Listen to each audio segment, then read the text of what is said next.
मैं दरभंगा जिला के कुशेश्वर स्थान प्रखंड क्षेत्र के बरहमपुर गांव में हूं। हमारे पीछे जो तस्वीर आपको दिख रहा है ये माँ दुर्गा की तस्वीर है और सब कुछ आपके नज़रों के सामने है। थोड़ा कैमरा थोड़ा करीब करके देखो, दिखा दीजिए।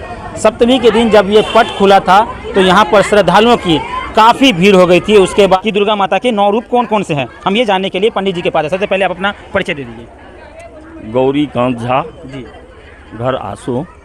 आप यहाँ कब से पूजा अर्चना करते हैं, कब से आते हैं? यहाँ पूजा पिताजी यहाँ के जीर्णोद्धार प्रथम अच्छा यहाँ का पंडित जी थे। जी, उनके देहांत के बाद हम यहाँ का जो है सो पूजा का भार संभाले हैं। हमको पूजा 10 वर्ष से हम कर रहे हैं भगवती का स्थान। हम ये जानने के लिए यहाँ पहुँचे थे कि माँ दुर्गा के 9 रूप होते हैं। कहा जाता है कि अलग अलग दिन माँ दुर्गा के अलग अलग रूपों में माँ दुर्गा की पूजा भी की जाती है और उनका अलग अलग रूप भी होता है। तो इसीलिए आज 9वीं भी है। तो लोग जानना चाहते हैं हमारे व्यूवर्स कि 9 रूप कौन कौन से हैं, थोड़ा ये बता दीजिए। प्रथम शैलपुत्री च, द्वितीय ब्रह्मचारिणी, तृतीय चंद्रघंटेति, पंचमम कुष्मांडिते, षष्ठम कात्यायनी च, सप्तम कलारात्रि, महागौरी चाष्टवम, नवम सिद्धिदात्री च, नव दुर्गा प्रकृतिता।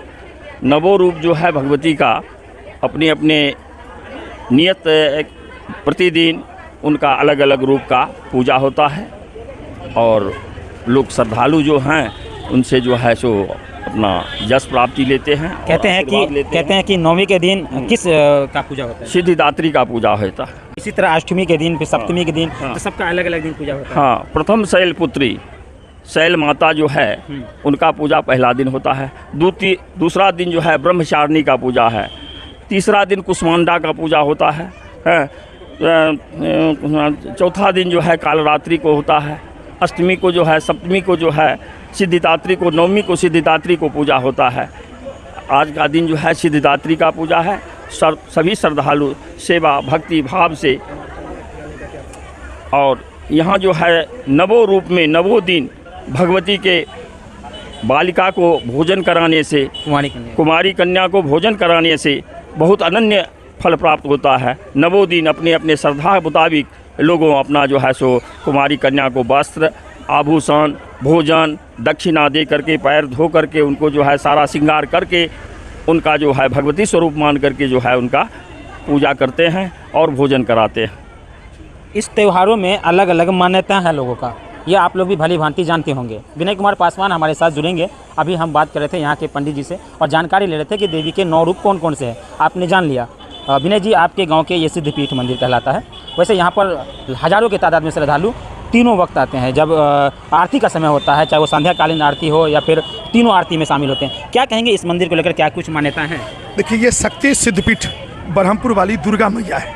यहाँ की मान्यता है, किसी को भी, हमारी अपनी आस्था है और इलाके में प्रचलित है, जो यहाँ जो कोई भी श्रद्धा विश्वास के साथ आता है उसकी पूरी मन्नतें कबूल हुई है, होती ही है।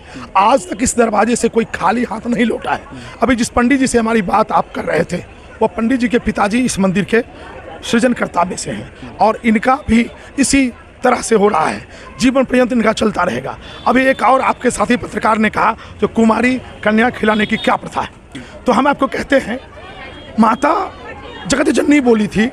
तो जब कभी भी अधर्मी राक्षस लोग धरती पर आते थे, उपद्रव मचाते थे, तो माता को बार बार अवतरित होना पड़ता था और माता आती थी, उस समस्या को दूर करती थी। उस समस्या को दूर करने के लिए माँ ने कहा, अब हर परिवार में हम बेटी के रूप में, बहन के रूप में, माँ के रूप में रहेंगे। तो ये जो कुमारी कन्या का खिलाने की जो प्रथा है, तो कुमारी का मतलब होता है 12 बरस से कम। तो 12 बरस से जो कम की कन्याएं होंगी वो वैष्णवी के रूप में होती हैं। तो वो वैष्णवी है, वो उसी देवी के रूप में है। हम उसी देवी के रूप में इनको पूजते हैं, उनको पैर धोते हैं, उनका प्रणाम करते हैं और उनको भोजन के लिए करते हैं। तो ये हम लोगों को सनातन धर्म में ये सिखाया गया है, जो हम लोग अपने बेटियों का, बहन का और माँ का सम्मान करें। उसी में ये कुमारी कन्याओं को हम लोग खिलाते हैं, देवी के रूप में हम लोग पूजते हैं। हर बार माँ दुर्गा कुछ न कुछ अलग सवारी से आते हैं। इस बार माँ दुर्गा किस पे चढ़ के आए हैं? पंडित जी, इस बार माँ दुर्गा किस पे सवारी करके आई हैं? हाथी पर सवार होकर के आई हैं। और पैदल जाएंगी जी। हाथी पर आए हैं, पैदल जाएंगे जी। शगुन होगा। जी। हाथी, पंडित जी ने कहा हाथी पे आ रहे हैं, पैदल जाएंगी। इसका मतलब देखिए कितना कुशल संदेश है। हाथी क्या है?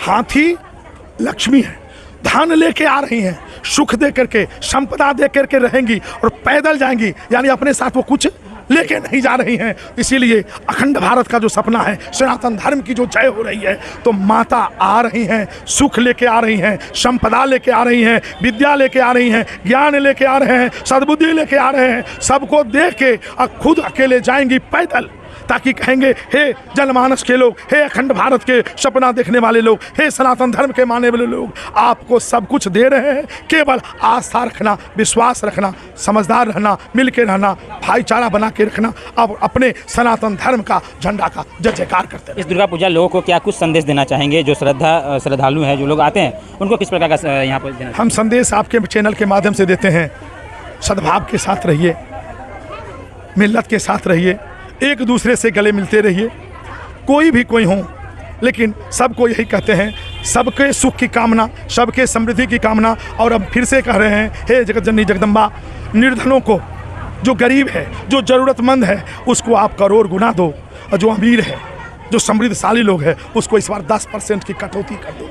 वो 10% की जो कटौती होगी, वह कटौती निर्धनों में जाएगा। अब 10% क्यों कहे, तो 10 बंद होता है। हिंदू धर्म में, सनातन धर्म में 10% को 10 बंद कहा गया है, यानी कमाई का 10वां हिस्सा धर्मार्थ काम में लगाना। विनय जी, इस बार माँ दुर्गा से क्या कुछ कामना किए हैं, क्या कुछ मन्नतें की हैं?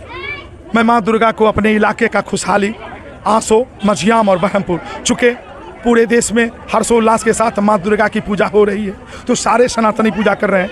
हम तो उस गिलहरी के समान हैं, इस धर्म के धर्मार्थ काम में गिलहरी के समान है। मेरी उतनी क्षमता नहीं है, लेकिन मैं इतना हूँ जो कम से कम गिलहरी के समान योगदान कर रहा हूँ।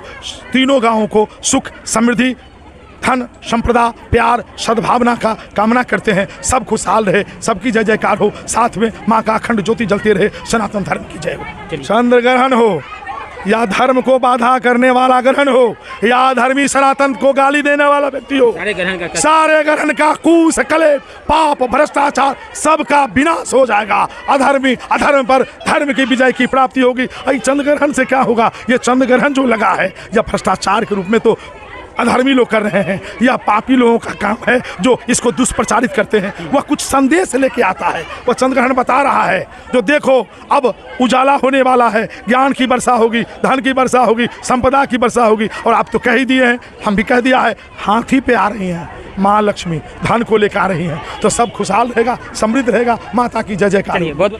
महागौरी का महाआरती रख दिए हैं। जैसे ही पता चला चंद्रग्रहण हो रहा है, महागौरी का महाआरती रख दिए हैं। वो महाआरती जो आपको उज्जैन महाकाल में दर्शन होगा, वो महागौरी की महाआरती जो वैष्णो देवी मंदिर में होगा, वो महागौरी का महाआरती जो काशी विश्वनाथ की नगरी में होगा। तो जब महाकाल की पूजा होगी, महागौरी का पूजा होगा, तो चंद्रग्रहण हटेगा, वो अंधेरा हटेगा, उजाला बढ़ेगा, धर्म की विजय होगी, अधर्म का सत्यानाश होगा। तब विस्तृत पहुंचाने का जो प्रयास है मेरा, वो हमने किया है। वीडियो कैसा लगा जरूर बताइएगा, और इस वीडियो को आगे शेयर जरूर कर दीजिएगा। धन्यवाद।